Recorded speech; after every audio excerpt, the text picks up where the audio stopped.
Welcome to Unprofessional discussion. and today we'll be discussing Fate of the Furious.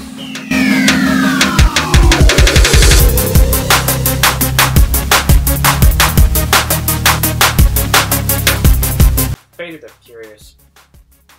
It's an interesting movie.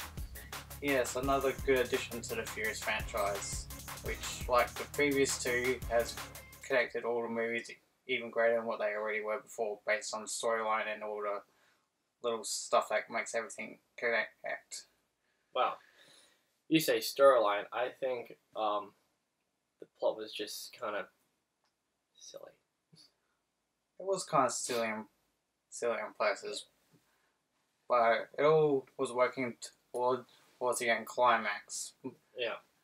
And what I thought was really good about this movie is that you never know why Dom is doing what he does until and then you find out literally in the middle of the movie.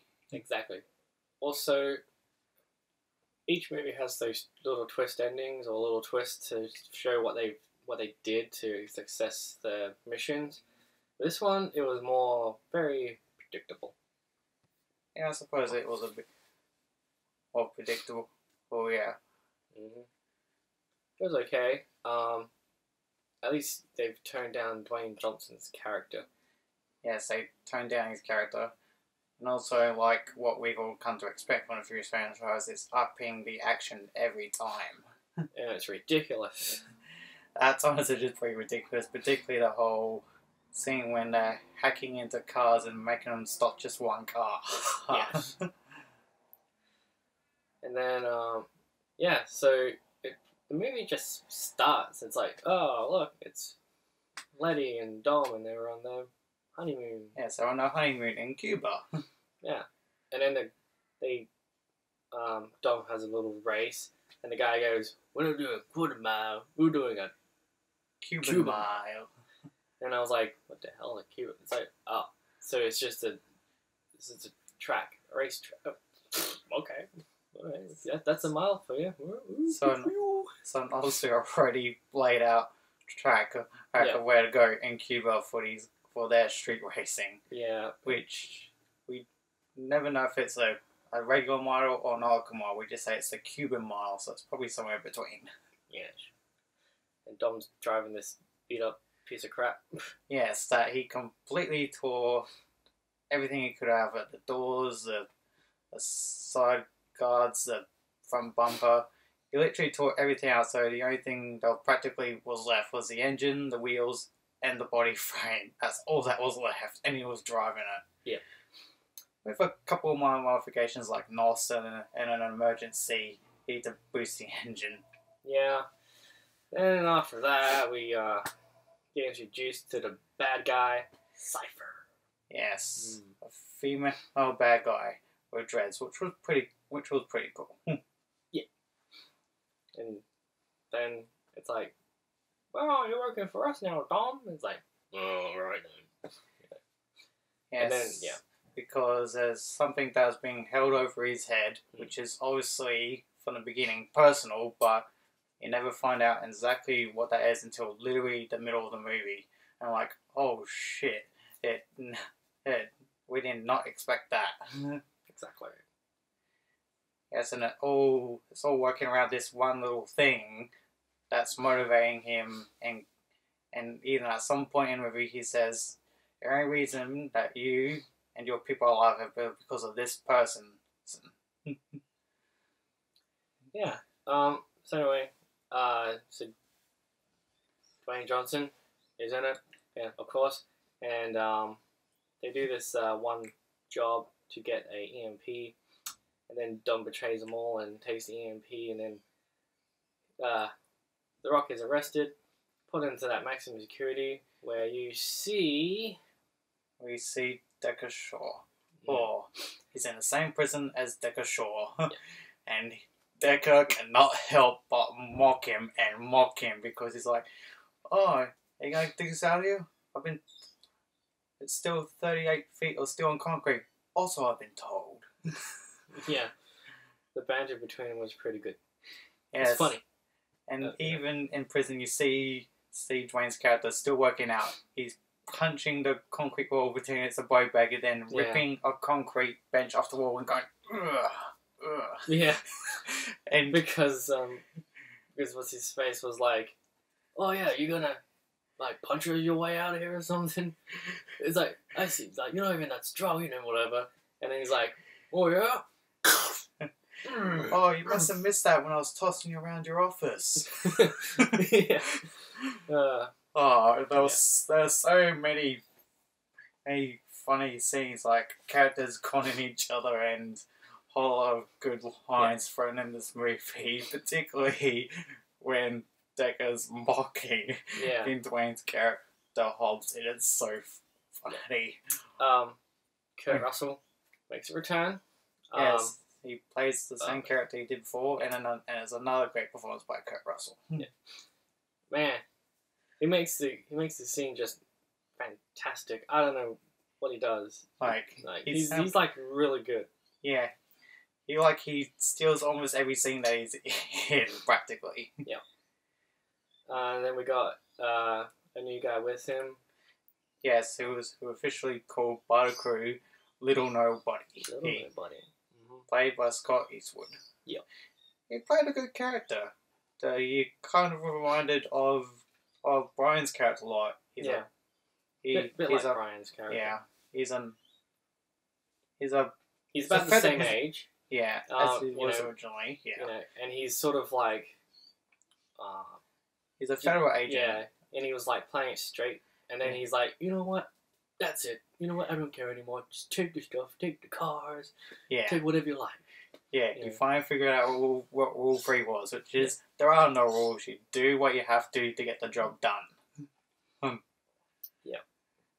If that means using the most ridiculous thing you can think of.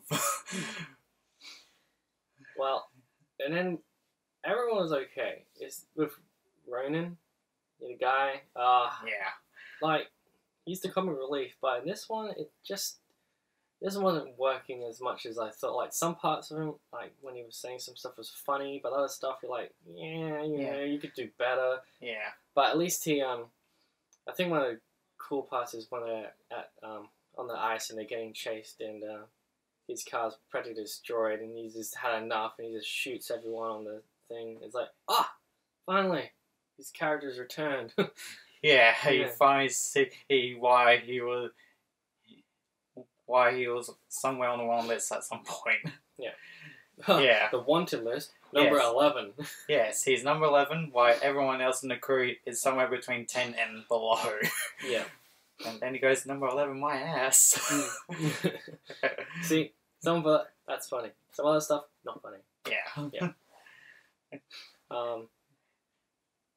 One of the things I really like was when they're at the headquarters with Kurt Russell and all that, and they're tracking Cypher with Dom's, what is it, with the God Eye? Yeah, with God's Eye. With God's Eye. Yeah, by Ramsey. Yeah, tracking Dom, and then it's like they go to the facility and he goes, well, that's funny. That's here, or something like that. Yeah, because when they first tried tracking him, because like the people were bouncing Dom's face all over the damn world. Yeah. And then they decided, okay, we're going to reverse engineer things a little bit so we can actually get his actual location. But then it turns out, wait a minute, they're right here on the base. Yeah. And then boom, that was cool. Yeah. Yeah. And throughout the entire movie, you can see that Letty feels betrayed by Dom because of how convincing he is doing what he's doing. Yeah. And she's definitely heartbroken and torn up. Yeah. But you get the feeling from the beginning that in the back of Dom's mind, he's actually figuring out how to get out of this. Mm-hmm.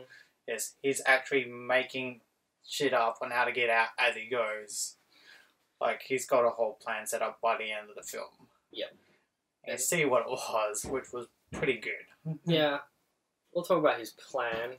He had his necklace and it has a tracking device. Yes, a very tiny tracking device just under the joint on the cross. Yeah, but the stupid thing is, right, when we first see it, we don't see a flashing red light. But when we see it in the flashback thing, where he planned to put it in. It's like, It's okay, obvious. so it's obvious. It's like, well, how come Yeah. you can see it now, but you couldn't see it before? Yeah, and you never think about a time where you actually see him making the tracking device while he's waiting, like he's actually making the tracking device after talking to the chick. Just as he's getting the call from others saying, "Oh, we've got a job. I need your help, brother." Spoilers. Yeah. The reason why Dom's doing this because of his son and that lady from the fifth previous movies. the fifth one. Yes. What was Elena? Yeah, that was her name. Yes, because they had a child together, and he never knew. Yeah, and I guess if we just touch back on the fifth movie, the sixth movie. Sorry, she was really like, okay, you can go because Neddy's alive. Bye bye. You know. and yeah, ironically, she discovered she was actually pregnant when he found out that lady was alive. Mm-hmm. And for some reason, for nearly 2 years, she kept that secret from him. Yeah. And she actually stated in the movie that she was going to tell him, but not until after his honeymoon with the lady. Yeah.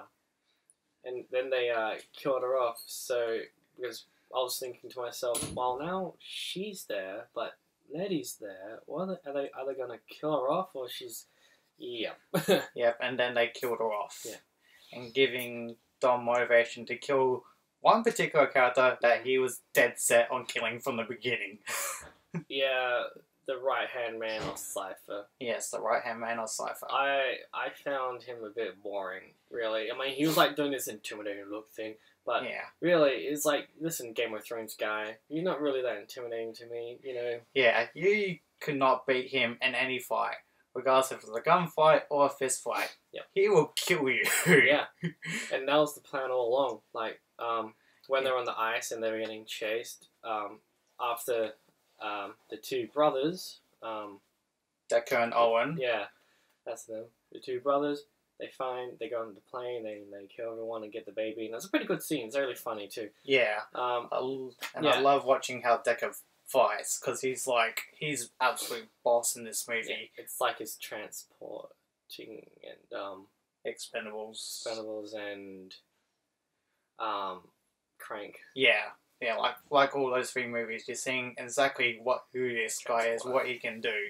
Like, he's taking everyone down, and he's not even trying. He's like, "Oh, come on, this is kids stuff. Give me a real fight." And then once he said, package secured, Dom's like, right, now I'm gonna kill the guy, and he kills him with a neck snap. Yes, he goes in to crush his windpipe, then slams it onto the bonnet and breaks his neck. Yeah. Which I thought was an absolute boss way to kill him, because that's the way he deserved to be killed, with Dom's bare hands. Yeah. And then Dom joins everyone, he defeats some people, and then this submarine blows up. And it's kind of funny how it's like, Ludacris' character is like, who cares? He's back. It's cool. It's like, dude, he betrayed you. You're not really that hurt. You're just fine with that still. Okay, that's cool. Yeah, yeah, that was a bit odd, but cool. And then he survives an explosion. He survives an explosion that could be full of nuclear radiation. But no, it's fine. The cars protected him from the flame, but they wouldn't have protected him from the heat. Yeah. If anything, he should be dead. He should either be dead, or he'd be dead. Going through dead. Yeah, he should be dead. I mean, I guess I could take from the last one. He could have almost died from the concrete collapsing on him with the car and everything. Yeah. Okay. Yeah. And the time where he crashed after blowing out of a plane. It's like, okay. Hey, how's he alive? And then keep surviving these accidents from the beginning. The first one, his car flips so many times after he hits the truck. Yeah. Right, and he's sliding. But in that one, you could understand because the car had a built-in roll cage, so he was somewhat protected. But since you didn't see if he had a sticker or not. He didn't have a roll cage at the end when he got blown up. No, he definitely did not have a roll cage. So yeah. Wait, Yeah, this movie is not bad. It's a nice movie.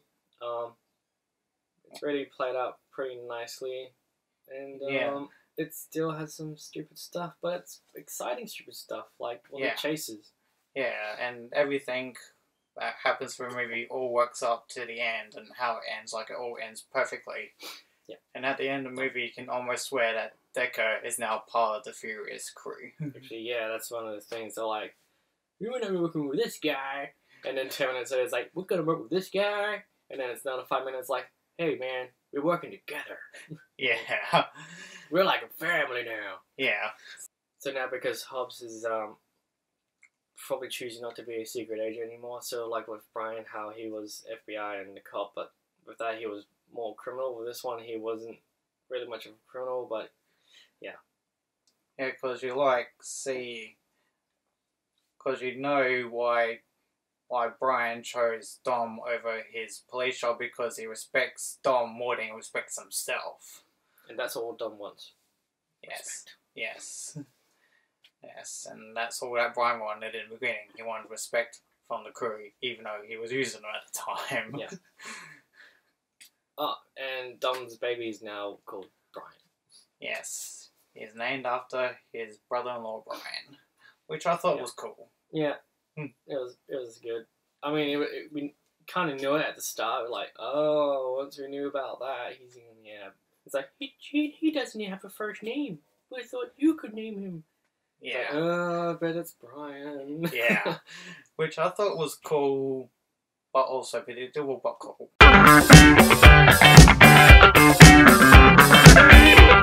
So predictable, but cool.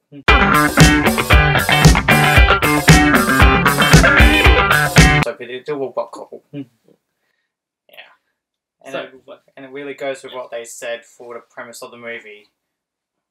Fast and Furious 7 was for Paul, Fate of the Furious is from Paul. So that works with what they said about that, with naming Dom's son Brian.